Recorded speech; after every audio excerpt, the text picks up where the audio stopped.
Kaixo eta ongi etorriak gaurko saiora. Gaurkoan, bi gonbidatu izanen ditugu gurekin platoan. Lehenengoa, Baztango taldeko sozialeko Amaiur Unzueta izanen da.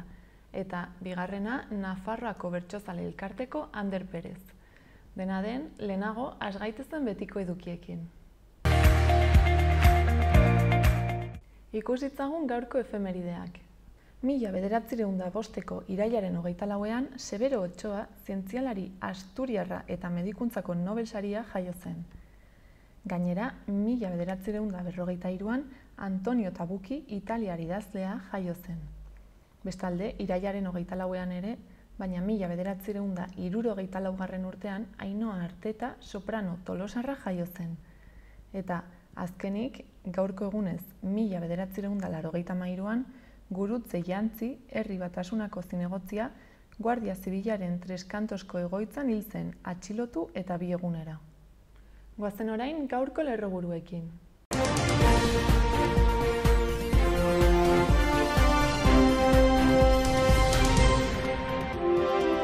Arratsalde on eta ongi etorri gaur irailaren 24a, ostirala, hauek dira gaur Iruñerriak eta Nafarroak utzi dituzten albiste nagusienak.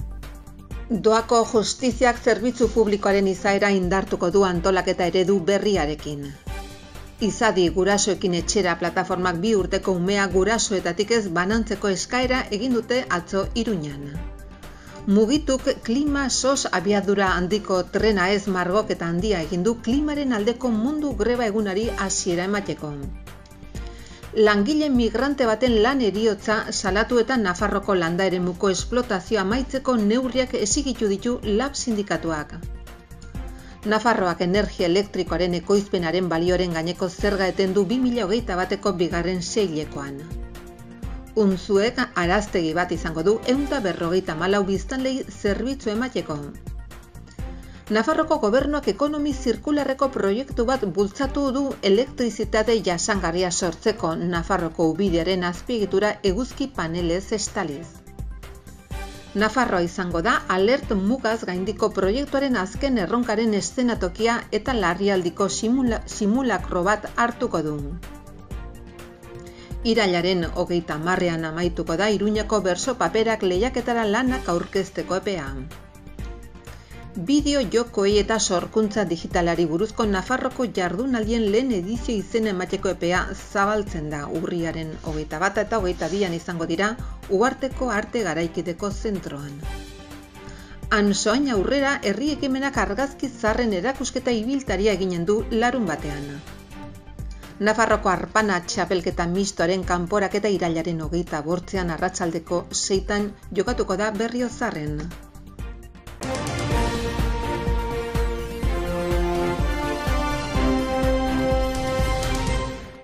Asteburuko agenda errepasatzen jarraituko dugu. Gaur, Chill Mafiak kontzertua eskainiko du Mutilloako kulturetxean arratsaldeko 8etan hasita. Gainera, ordu bat beranduago 9etan Totemen Irkaia taldearen kontzertua izanen da.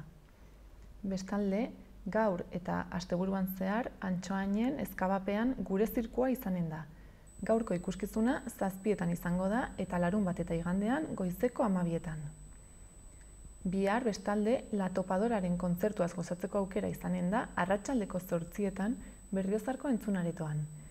Eta asteburu osoan zehar gaurtik igandera Noaingo Zentzumenen parkean Nafarroako 6. azoka ekologikoa ospatuko da. Pasa gaitezen gaurko komunikabideen azalak aztertzera. Diario de Notiziasekin hasiko gara. Titularra Puigdemont Sardinian atxilotua izan dela da, gorenaren aginduz. Argazkiaren bidez, osasuna etxean erori dela jakinarazten du. Horretaz gain, Nafarroako ubidea eguzki plakekin estaltzea proposatu dutela jasotzen du azalonek. Gainera, APIMek lehen hezkuntzan ikasgela osoak ez konfinatzea eskatzen dutela ere aipatzen du. Gai aldatuz, San Fermin 2022ko atzerako kontaketa eta aurrekontu handiagoa izanen direla iragarri dutela nabarmentzen du Notiziasek. Bestalde, Volkswagenek piezen krisia gorabehera datorren astean taigoa aterako duela azpimarratzen du. Eta bukatzeko, PSOE orain Kongresuan hizkuntza koofizialen erabilerara ireki dela aipatzen du. Diario de Navarrarekin jarraituko dugu. Titularra Italiako poliziak Puigdemont Sardinian atxilotu duela da, auzitegi gorenaren aginduz. Argazkian, sadarrek ez duela nahi nabarmentzen du. Horretaz gain, Nafarroako kanaleko 57 kilometro eguzki plakekin estali nahi dituela jakinarazten du azalean. Eta, gaia aldatuz, hitzarmen ekonomikoak PSN eta Geroa Baiko bazkideak tentsionatu egin dituela aipatzen du. Bestalde, Volkswagen Nafarroak 3. eredua merkaturatzeko piezak ziurtatzen dituela azpimarratzen du egunkari honek. Eta azkenik, Mahaiak Sanferminak datorren urtean egitearen aldeko apustua egin duela nabarmentzen du. Pasa gaitezen gararen azala ikustera. Titularrak dioenez, Arabako fiskaltzak 100 urte eskatu ditu tutoretzapeko adingabeetaz abusatzeagatik. Argazkiaren bidez, Lier eta Los Elegantesek klasea eta dezibel dotoreak batzen dituztela nabarmentzen du. Bestalde, 13/13ko perituek ez dutela proba baterako sarbiderik izan salatu dutela jasotzen du gaurko azalean. Eta bukatzeko, Bidenek Guantanamoko migratzaileen zentroa berriro irekiko duela jakinarazten du. Berriaren txanda da orain. Albiste nagusiak 3 urte zahar etxeetarako hitzarmen eske dabiltzan langileen egoera azpimarratzen du. Bestalde, gobernuak Nafarroako ubidea eguzki panelekin tapatuko duela jakinarazten du. Baita Lorcaren Yerma antzezlanaren euskarazko bertsio librea gaur Bilbon estreinatuko dutela ere. Horretaz gain, sumendiak aztertzen eta zinemaldiaz ere aritzen da gaurko berria. Eta amaitzeko, elak eta labek desadostasun greba deialdia egiteko epeak dituztela aipatzen du. Euskal Herria irratiarekin bukatuko dugu. Albiste nagusiak gure zirkua Iruñerrian dela nabarmentzen du. Bestalde, Espainiako armadak aurren artean banatzeko agendak ikastetxeetara bidali dituela jakinarazten du. Eta azkenik, labek langile migrante baten lan heriotza salatu duela aipatzen du. Jarrai dezagun gaurko eta asteburuko eguraldian iragarpenekin. Gaur tenperatura igo egingo da eta bero apur bat egingo du. Bereziki Kantauri isurialdean igoko da. Leku askotan 25 graduren muga erraz gaindituz. Tarteka erdimailako hodeiak eta goi-hodeiak agertuko dira. Noizbehinka zerua apur bat lainotuz, baina momentu askotan eguzkiak berotzeko aukera izango du. Arratsalde gauetik aurrera zerua hodeitsu egongo da eta zaparrada batzuk bota ditzake. Baliteke trumoitsuak izatea, batez ere barnealdean. Hego ekialdeko haizea nagusi, arratsaldean kostaldean ekialdekoa edo ipar ekialdekoa ibiliko da. Bihar, larunbatean ezegonkortasun apur bat izango dugu. Noizbehinka zaparradak bota ditzake, probabilitate handiagoarekin goizaldean eta arratsaldetik aurrera. Baliteke trumoi ekaitzak jotzea, bereziki Nafarroan. Edozein kasutan, une askotan ostarteak nagusituko dira zeruan, zabalagoak egunaren erdiko orduetan. Hego haize bizia ibiliko da. Egunaren erdiko orduetan tarteka mendebaldekoa edo ipar mendebaldekoa ibiliko da, bereziki ipar partean. Uda sasoiko temperaturarekin jarraituko dugu leku askotan, batez ere Kantauri isurialdean. Eta igandean eguraldiak egonkortzera egingo du. Goizaldean eta goizean goiz hodeitsu egongo da, baina egunaren gainerako orduetan zerua partez hodeitua geratuko da, erdimailako hodeiekin eta goi hodeiekin. Hego mendebaldeko haizeak zakar joko du goizean, eta arratsaldean eki ipar ekialdetik joko du, kostaldean bereziki. Temperatura maksimoetan apenas egongo da aldaketarik.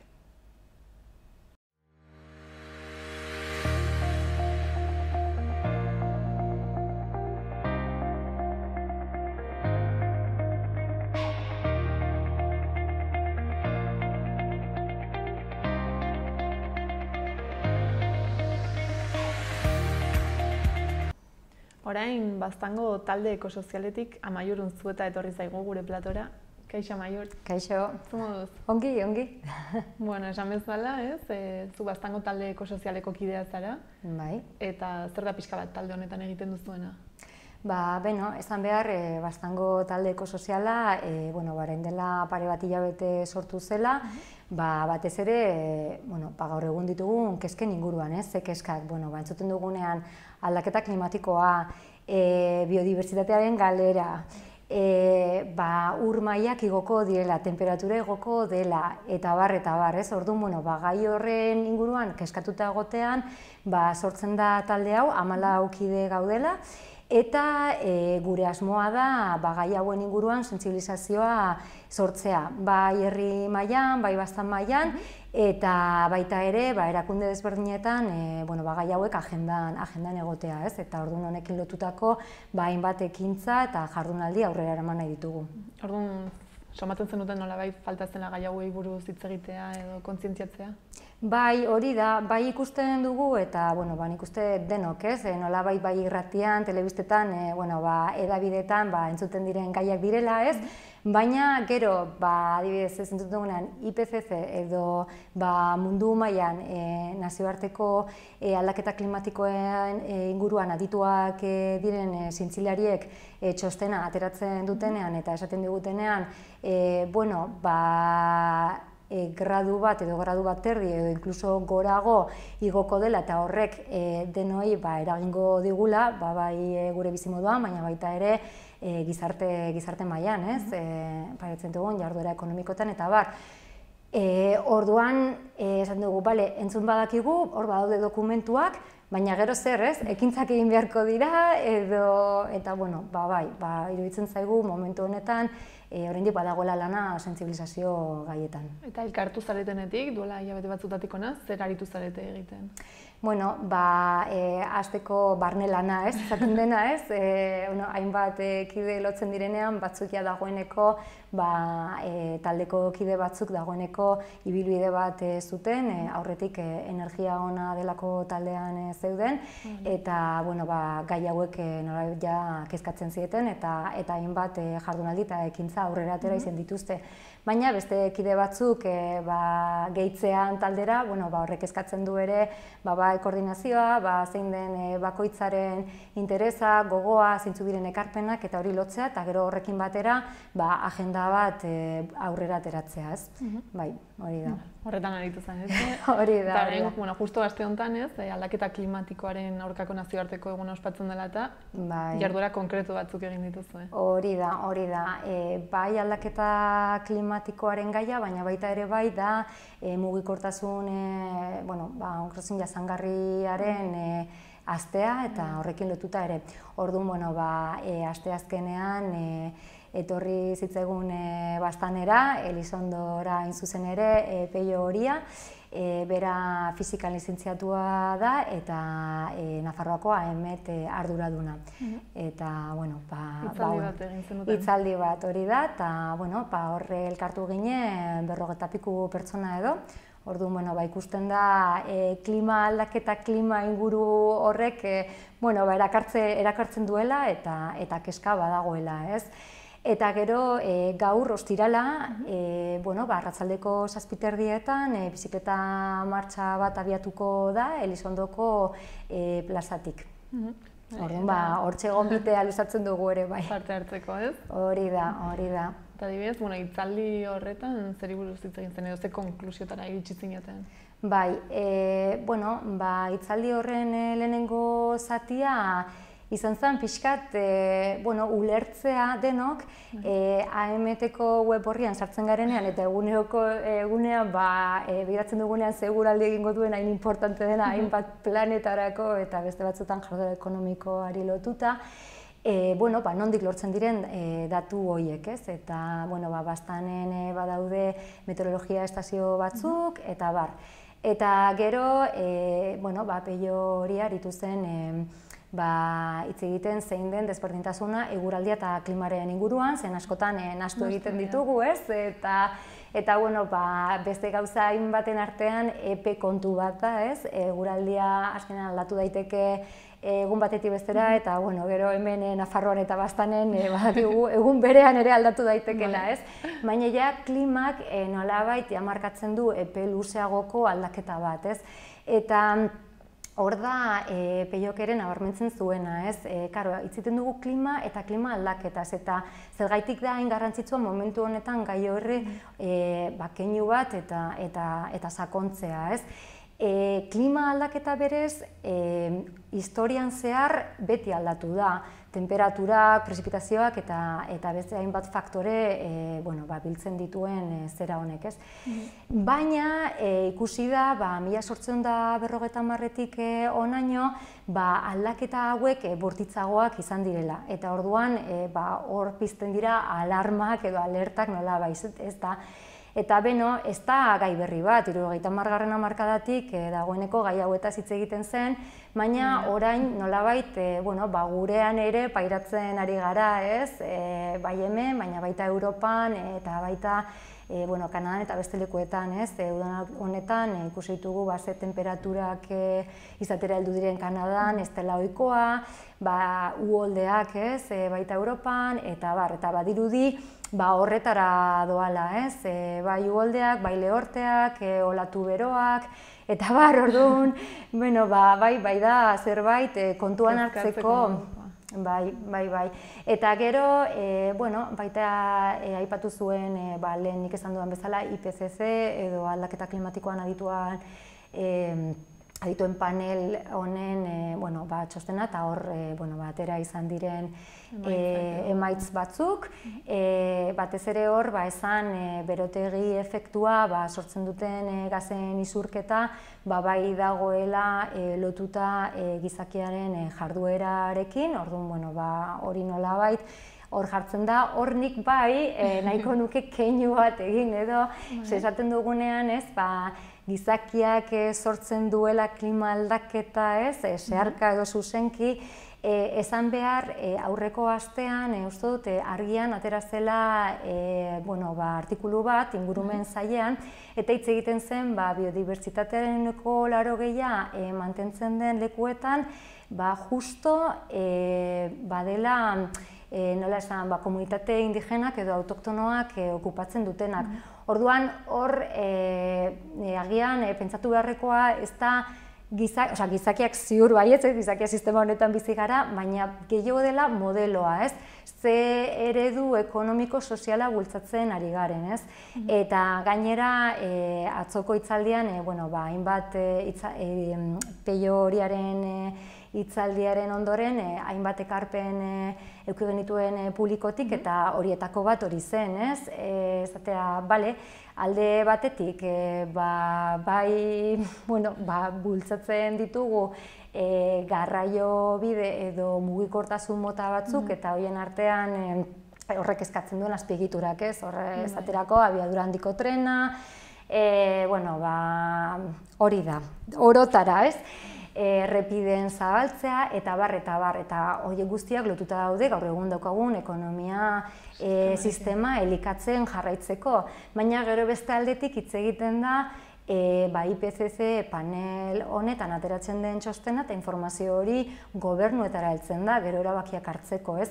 Orduan, bai daude, plan desberdinak Nafarroan barne ere, egoera honetan zeintzuk izango lirateke, puntuak haudena norbait arintzeko edo mitigatzeko, baina kontraesan asko ere badaude, ez? Eta hori zen atzo hitzaldian nolabait mahai gainean ipini zena, ez? Ez da erreza erantzuna, argi dago ardura denon gainean dagoela, baina bai dela momentua, eta hori da Peiokeren nabarmentzen zuena, orain dela momentua aldaketa hauek hasteko eta planifikatzen eta bar. Gainera, zuen leloa ez, pixkat ere hori da, sistema aldatu, ez klima. Ez klima, hori da. Zuen helburua, ez? Bai, hori da gure helburua, eta gero egia da horretara heltzeko hainbat sektorek lan egin behar dutela, ez? Hor badaukagu elikadura sistema, ez? Segun eta eredu bultzatzen dugun, sortzen dira fertilizante gehiago edo gutxiago erabiltzeko, eta karo hor hitz egiten ari gara nitrogeno eta fosforoaren zikloaz, eta dagoeneko hor eskura dagoen informazioan agertzen da zeintzuk diren muga planetarioak delako horretan, eta batzuk gorriz daude, eta hori da hain zuzen ere nitrogeno eta fosforoaren zikloa, eta gero klima aldaketarena bai, baina baita ere biodibertsitatearen galera. Eta hor bai nahiko nukena esan da, biodibertsitatearen galera hitz egiten dugunean ematen duela gizakitatik at dagoen zerbait dela, ez, eta denok aize polita ikustea ez dakitzea animalia edo zelandare, baina horre nahi dut esan, azkenean bideo birtxaten kontu horretan, denen beharra dugula, gu ere gizakia kate batean sartuta gaudela, eta biodibertsitate galera hori handituz ala, azkenean guri ere eragiten digula. Orduan guk norbanako bezala, zer egin dezakegu, zeintzuk dira agian lehenengo pausu horiek? Bueno, lehenengo pausua, gure egunerokotasunean hastea pentsatzen ahalik eta lokalen. Oso hitz askotan entzuten dugun hori eta inkluso modakoa dela, ez esan dezakegu, baina horrela da. Eguneroko erosketak, ez, elikagaiei dagokienez, hastea pentsatzen bertoko produktua erostea, eta horrek ere egiten duena da, garraioa gutxitu eta horrekin berarekin berotegi efektua sortzen duten CO2 isurketak gutxitu, ez dela gutxi, ez? Zen gaur egun gure elikadura sistema nola dagoen planteatuta, naiz eta hemen baditugu elikagai batzuk ez zaie eman nolabait merkaturatzeko balioa, eta orduan ekartzen ditugu igual 5.000 kilometrotatik datozen elikagai batzuk hemen egonda, ez? Orduan hori guztia, eta hori hasita elikaduraz, ez? Gero arropa eta beste hainbat gauza, eta gero berpentsatu ere gure oporrak, ez? Hori da aisialdia ere, bai, ez? Edo nonbaitera joan behar dugun, edo inguruan geratu, edo igual beste aisialdi mota bat planteatu, ez? Harreman eta pertsonen harreman horietan horretan balioa ipiniz eta ez hainbeste kanpora jutearena eta hori, ez?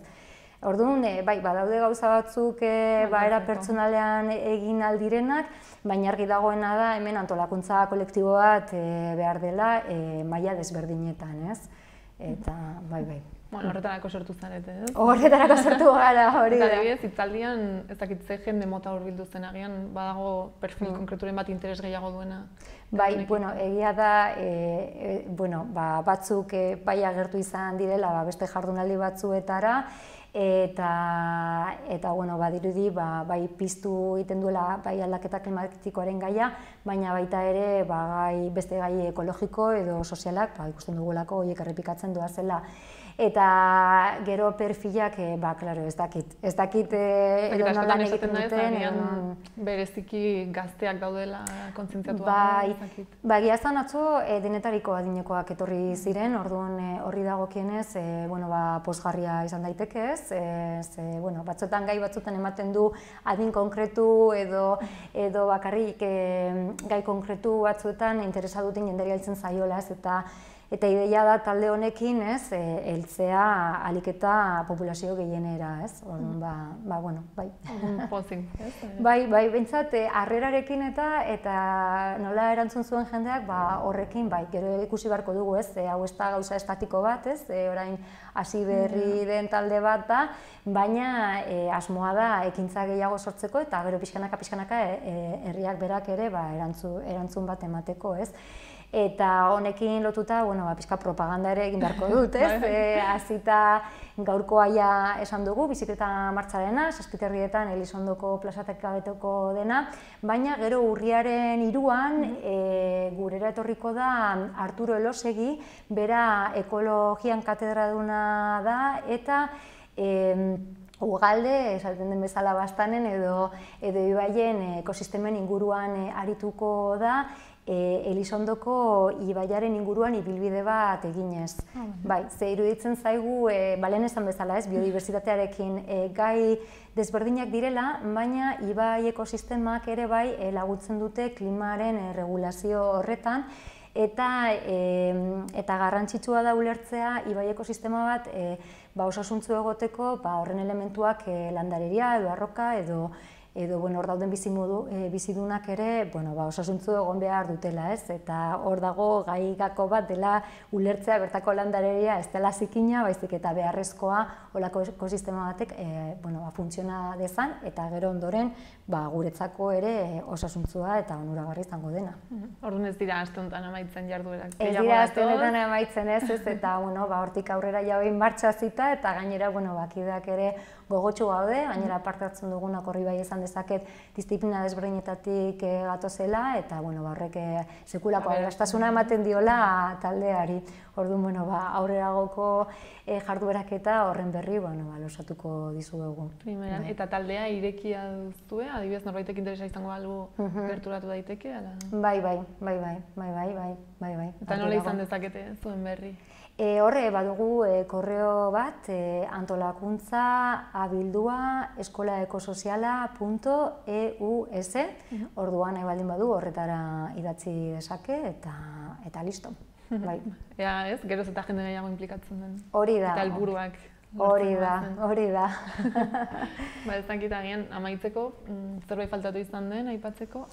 Ez, azkenengo zatian esaten dena, animatzea eta gero esan, gai hau denon ardura dela, hori bai nahi dugula nabarmendu, eta garaian gaudela, peio horiak behintzat naiz eta datu negatiboak eman nola baitez, momentu honetan arnasgune txiki bat edo badago, orduan, bai animatzea hori da, gai hauek eragile desberdinak beraien agendetan eukitzea eta gero egingo diren ekintzetara animatzea. Primera, mila esker. Bale, zuei gonbidatzeagatik. Eta beste bat arte. Hori da,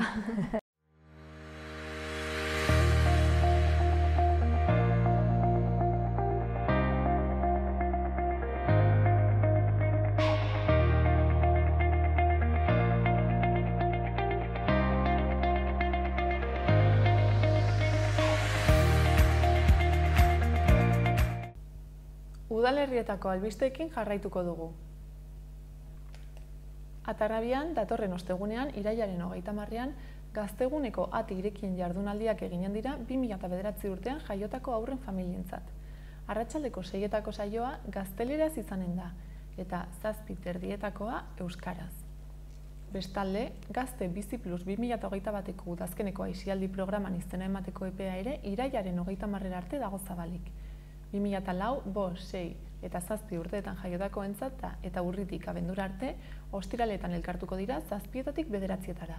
Erroldatuek 25 euro ordaindu beharko dituzte eta 50 besteek. Gainera, 2008 eta 9 urteetan jaiotakoentzat beste programa bat izanen da. Ostiraletan 6-etatik 8-etara eta larunbatetan 6:30-etatik 8:30-etara. Hauek 50 euro ordaindu beharko dituzte erroldatuta badaude eta bestela bikoitza. Horretaz gain, bihar izanen da azkeneko eguna Nafarroako konkista 4 artisten ikuspegitik aztertzeko. Artistak Martintxo Altzueta, Fidel Azkoaga, Javier eta Jotasio eta Eneko Lizarti dira. Eta honekin lotuta eta noaingo guduari buruzko jardunaldien barne, bihar goizean 10:00 ordu bitara, konkista gerrak askapen gerra hitzaldia eskainiko dute Manuel Rivero, Peio Monteano, Aitor Pescador eta Ana Jakansonek, kulturetxean. Izena emateko noain plataforma 500 urterekin jarri beharko da harremanetan. Eta ondoren, arratsaldeko 8etan Danseri Ensemble kontzertua izanen da, Nafarroako erreginen gorteko musika errenazentistaren kontzertua. Kontzerturako sarrera doakoa izango da kulturetxeko atezaindegian gonbidapena hartu ondoren.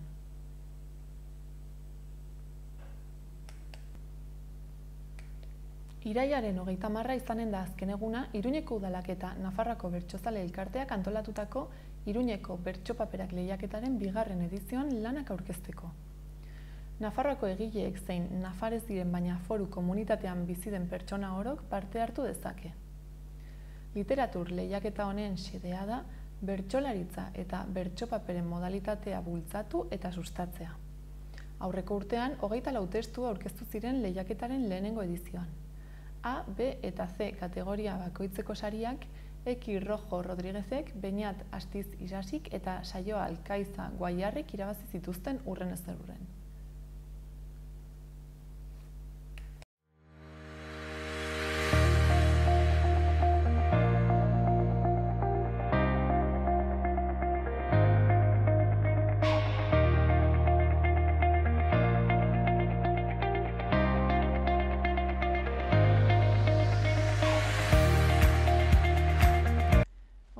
Nafarroako bertsozale elkartetik Ander Perez etorri da gure platora. Kaixo, Ander. Kaixo. Zer moduz? Ongi. Bueno, albiste honekin zatoz, ez?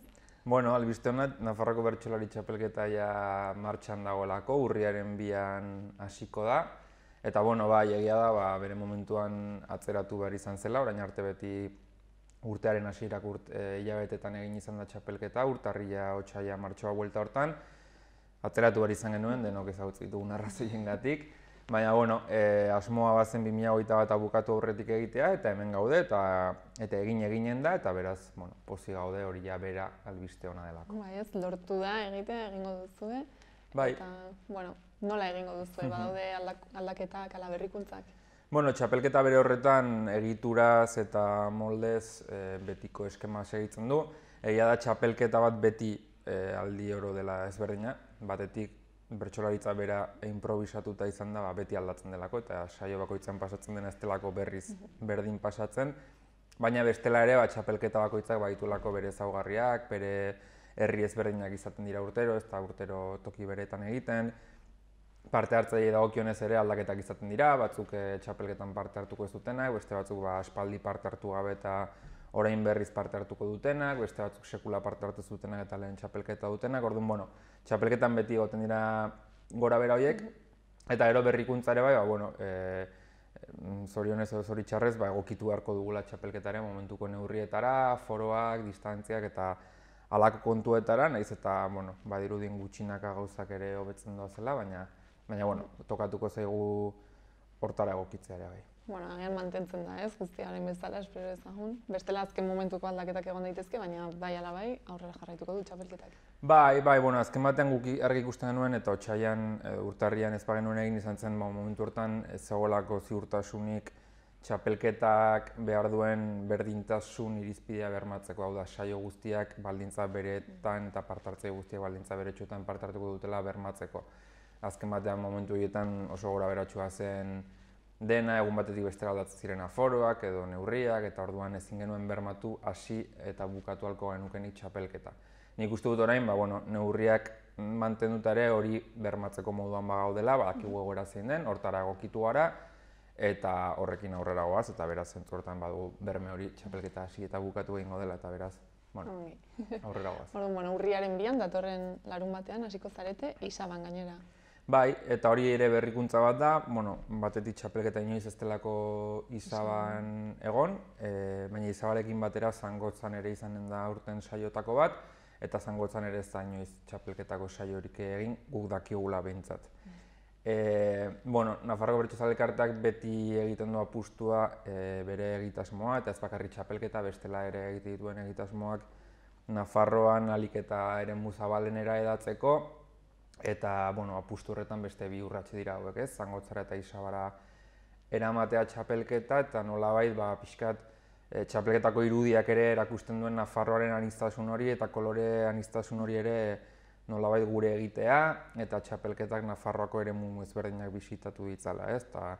Isaban izango da, Tafallan izango da, Zangotzan, Donesteben, Altsasun, Berriozarren, Leitzan eta Iruñan, beraz, saiatu gara beste behin ere, Nafarroako eremu ezberdinak jakinda dena ere ez egin dugula hartu, baina neurri batean saiatu gara Nafarroako eremu ezberdinetara iristen. Piskat denek aukera izan ez da denez, gerturatzeko, behintzat etxetik hurbil, iruditzen zaigulako txapelketa badela plataforma edo aukera polit bat, bertsozaleentzat dudik ez, bertsozale guztia daudelako aspaldi txapelketaren esperoan, baina bestelaren bertsozale edo hain ezagutzen ez duten entzat ere uste dugu txapelketa beti dela aukera polita hurbiltzeko, ezagutzeko, bertsolaritza zer den ikusteko eta gozatzeko, eta zentzu hortan aukera hori jendearen etxeetaraino eramatea edo herri edo eskualde ezberdinetaraino eramatea iruditzen zaigu garrantzitsua dela.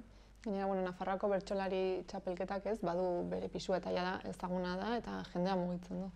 Bai, azken batean urte asko dira, aurtengoa 45. txapelketa izango da, azken hamarkadan 2 urtean behin egiten da, baina lehenago urtero ere egiten zen.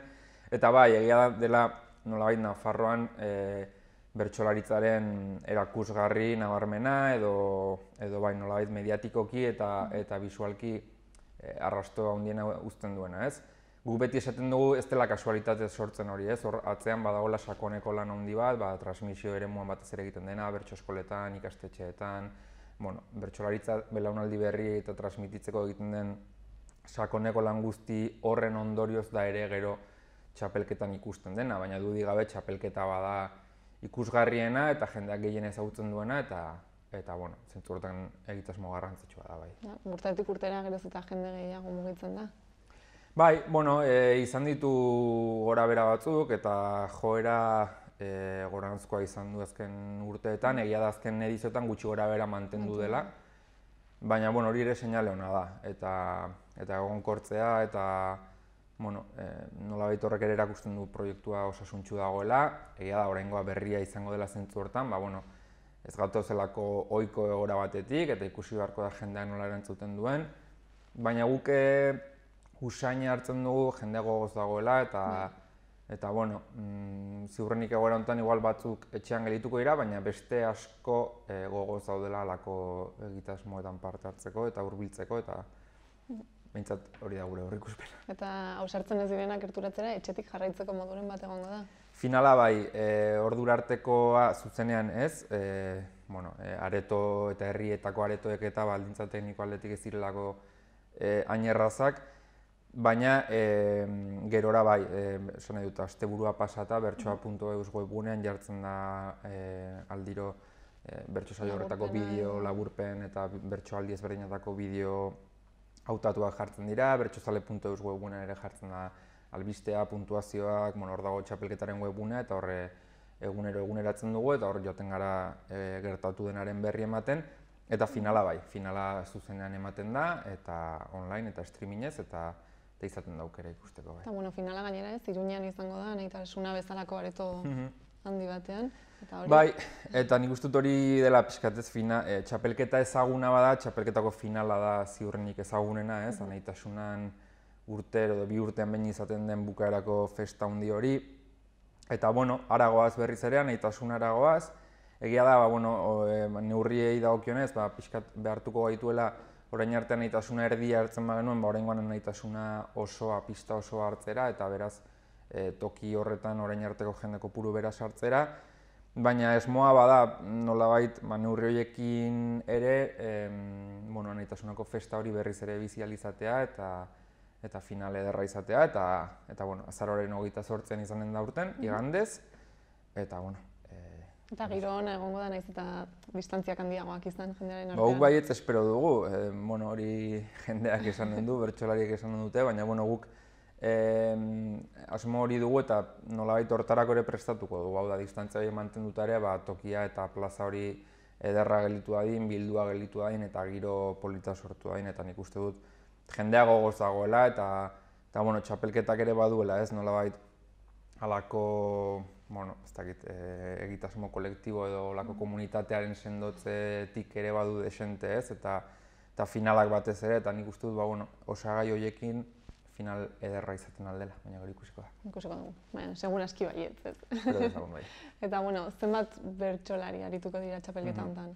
24 bertsolari dira, hasiera batean 29 eman zuten izena, baina 29 horietatik 5 gelditu ziren bidean, aurrekanporak eta fase bat egiten da, kasu honetan ekainean egin zen, eta beraz horiek bidean geldituta 24 dira orain txapelketan izango direnak, hasieran 4 final laurden izango dira, Izaban eta Faian izango izan eta Donesteben, horietako bakoitzan 6 bertsolari eta 24 horietatik 18 sailkatzen dira final aurrekoetara. Eta final aurrekoak 3 dira, Altsasun, Berriozarren eta Leitzan, eta horren 18 horietatik beste 8 finalera. Eta finala esan bezala, azaroaren 28an, Iruñan. Nahitasunen. Orduan, saioak zer izango dira, asteburutan, larun batetan beti? Ez, batzuk larun batetan, beste batzuk igandetan. Saioaren arabera. Bai, kasu honetan azaroaren batean ere bada saio bat, Altsasukoa, astelena da, baina jaieguna da. Bai, denetari da, baina gehienak asteburuetan, eta asteburuetan ez bada, Altsasuko kasuan jaiegunen. Eta sarrerak eskuratzeko edo nola egin behar da? Sarrerak bertsosarrerak.eus atarian daude salgai dagoeneko, denak salbu eta finalekoak azaroaren batean jarriko dira salgai, beraz, azaroaren batetik 28ra badakasi hilabete oso bat erosteko. Eta hori da, pixkat azken aforoen zain gaudelako, zehazki zenbat saldu daitezken jakiteko, eta pixkat horregatik jarriko dira berandugo, baina beste saio guztietako sarrera dagoeneko bertso-sarrerak.eus atarian erosi daitezke. Bale, primeran. Eta, bertsolarien maila nolakoa da, altua da, momentu hauetan Nafarroako bertsolarien maila hori? Azken urtetan esaten gabiltza, eta nik uste realitate bat dela, mailak goruntz egiten duela etengabe, eta oso momentu ederren eta osasuntsuan dagoela Nafarroako bertsolaritza. Egia da ere, urtengoa inkognita bat dela, normalean txapelketa beti izaten delako bertso plaza deitzen dugun horren nolabaiteko ondorio, ez? Hau da, bertso plaza urtean zehar, herrietan, auzoetan, festetan, izaten diren bertso saio guzti horiek eta zirkuito guzti hori, ez? Normalen urtean 200 bat bertso saio izaten dira Nafarroan, eta txapelketak nolabait egiten du horren ondorio eta urten hori ez da egon, nolabait bertso plaza hori behin berriz esaten gabiltza oso ahulduta dagoela, pandemiak eragin handia izan duela, eta beraz, horre ikusi beharko da, nola datozen bertsolariak, rodaje hori gabe, ez delako berdina. Baina, nik uste dut txapelketa dela eta bertsolari guztiak ongo direla haien maila honena emateko prest eta gogotsu, beraz ez dut dudarik horretan. Udan hain gutxi aritu eta gero, nola hariko dira prestatzen orain? Udan justo ez dira hain gutxi, udan nik uste dut gutxinaka berreskuratzen doala bertso plaza eta justo udan jaien eta herrietako festen eta testuinguru horretan izaten dira saioak eta dena dela bertsolariaren prestakuntza ez da bakarrik plazakoa, bertso eskolakoa ere bada, edo entrenatzeko eta elkartzen diren bertsolariena, eta txapelketa izan da argi dago prestatzen ariko direla eta maila honena emateko preste egongo direla. Eta esan bezala ez, mota guztietako bertsolariak egongo dira, agian inoiz txapelketa honetan parte hartu ez dutenak, ala denbora bat eta gero zitzen direnak? Txapelketaro pasatzen da hori, baina egia da hortengoan, direla leku elementu batzuk, aniztasun hori edo islatzen dutenak, ez? Batetik, 5 bertsolari dira uste dute lehenengo aldiz parte hartuko dutenak, sekula parte hartu gabeak.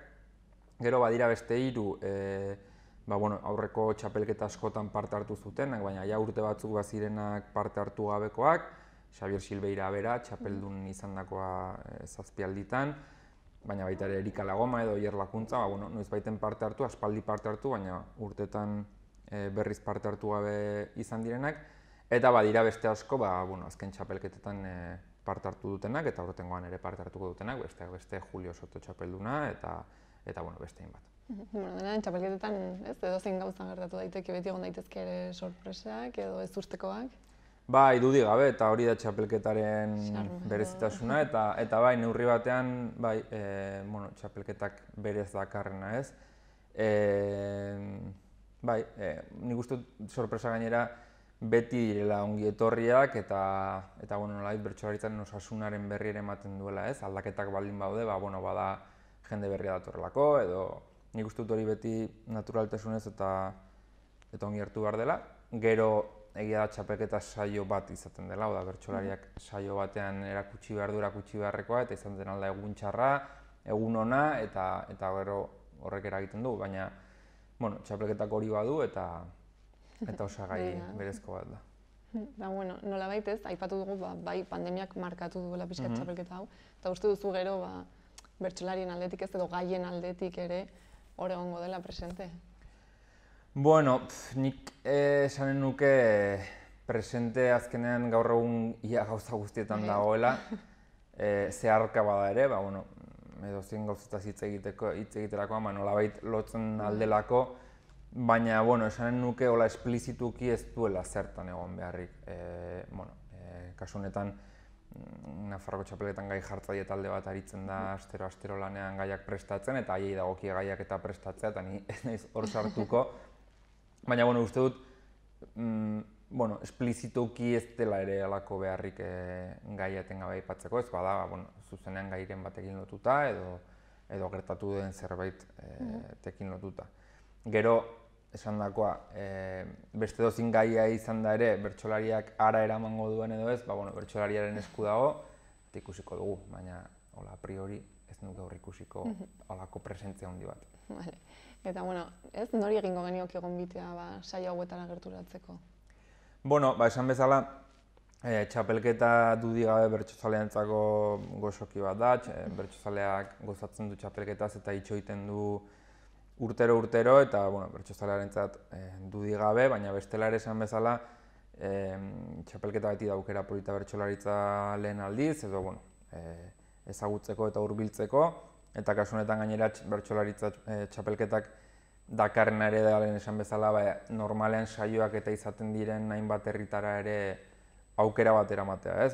Izaba izan daitekena, edo Zangotza izan daitekena, edo bueno, beste hainbat, ez? Orduan, bueno, horko jende guztiari eta Nafarroa osoko bertsozale eta kulturzale guztiai gonbitea hurbildu daitezen. Primeran, ez dakit, amaitzeko ez, zerbait faltatu izan den aipatzeko eta garrantzitsua den gehitzea, ala besterik gabe, agian hemen utziko dugu ez, eta informazio guztia esan bezala zuen webgunean aurki daiteke. Hori da, informazio guztia webgunean dago, bestela ere, prentxean eta edabidetan jarraipena izaten du txapelketak, eta joango gara kontatzen, txapelketa nola doan. Primeran, ikusiko dugu ez, nork irabazten duen txapelketa. Hori izango da, sorpresa. Mila esker, zuei. Tortzeagatik eta beste bat arte. Ederki, hurrengo arte.